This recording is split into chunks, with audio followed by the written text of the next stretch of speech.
छत्तीसगडमधल्या विजापूरमध्ये नक्षलवाद्यांनी मोठा हल्ला केलाय। सुरक्षा दलाच्या वाहनांना आयईडीनं लक्ष्य करण्यात आलं आहे। कुटरू इथे नक्षलवाद्यांनी आयईडी पेरलेले होते आणि सुरक्षा दलाची वाहनं पुढे जाताना हा स्फोट घडला।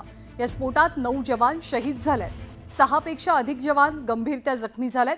सैनिकांची तुकडी ऑपरेशन करून परतत असताना हा स्फोट घडला। या घटनेमुळे मोठी खळबळ माजली आहे। छत्तीसगडच्या बिजापूरमध्ये माओवादी हल्ल्यात 9 जवान शहीद झाल्याची माहिती आहे।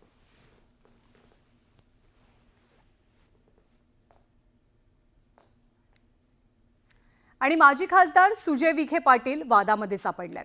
शिर्डीत फुकट जेवणामुळे महाराष्ट्रातील भिकारी गोळा झाल्याचं वक्तव्य त्यांनी केलं होतं।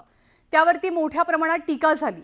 हा साई भक्तांचा अपमान असल्याच्या प्रतिक्रिया व्यक्त केल्या गेल्या आणि यानंतर सुजय विखेंनी काहीशी सारवासारव करण्याचा प्रयत्न केला। अख्खा देश येऊन फुकट जेवतोय, भिकारी सगळे महाराष्ट्रात इथं गोळा झाले, हे योग्य नाही। याच वक्तव्यामुळे नगरचे माजी खासदार सुजय विखे पाटील वादाच्या भोवऱ्यात सापडले। अख्खा देश येऊन फुकट जेवतोय, भिकारी सगळे महाराष्ट्रात इथं गोळा झाले। कारण शिर्डीत देशभरातनं रोजच्या रोज हजारो भाविक दर्शनासाठी येतात। हेच भाविक सडळ हातानं साईंचरणी दान देतात। याच दानातनं शिर्डी संस्थानकडनं भाविकांना मोफत महाप्रसाद दिला जातो।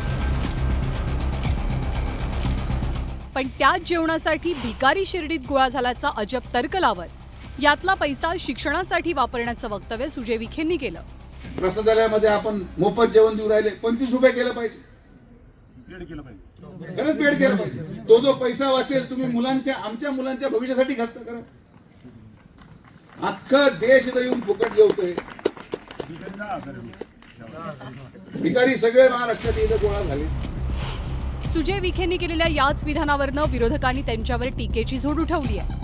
तर संजय राऊतांनी थेट पक्षांतराचा मुद्दा उपस्थित करत भाजपत गेलेल्यांवर निशाणा साधलाय। मला वाटतं विखे पाटलांच्या मुलाला निवडणूक हारल्यापासून दुर्बुद्धी सुचायला लागली। त्याला सुबुद्धी देव अशी साईबाबा चरणी प्रार्थना करतो आणि अशी सुबुद्धी द्या की असे वक्तव्य पुन्हा त्यांच्या मुखातून येऊ नये।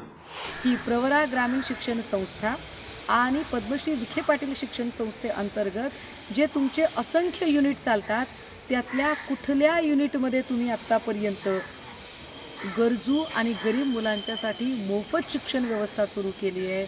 आधी स्वतः अंमलात आणा आणि मग इतरांना सांगा। भारतीय जनता पक्षामध्ये आज जे सगळे भिकारी गेलेले आहेत, आमच्याकडून, काँग्रेसकडून, राष्ट्रवादी काँग्रेसकडून, ते भिकारीच आहेत ना। वो भी भिकारी है, मैं मानता हूँ, वो भी भिकारी है। भ्रष्टाचारी सब बचाओ बचाओ बचाओ बचाओ, हमें कुछ दे दो, हमको बचाओ, खाने को दे दो, पीने को दे दो, प्रोटेक्शन दे दो, ये भी भिकारी है। जो बीजेपी में गए हैं वो सब भिकारी है, भ्रष्टाचारी। आपल्या वक्तव्यावरनं हा सगळा गदारोळ उडाल्याच्या नंतर सुजय विखेंनी आता सारवासारव करण्याचा प्रयत्न केला की जेवणाच्या अन्नाला मूल्य मिळावं हीच त्यामध्ये इच्छा आहे। मी स्वतः प्रसादालयामध्ये जेवताना पैसे भरून जेवणारा माणूस आहे आणि त्यामुळे मी याच्या होणारे फायदे तोटे या सगळ्या गोष्टींचा विचार करून माझं वक्तव्य केलं। यामध्ये कोणाचीही अवहेलना करण्याचा कुठलाही उद्देश नाही। शिर्डीत राज्यातूनच नाही तर देशभरातनं मोठ्या संख्येनं भाविक दाखल होतात।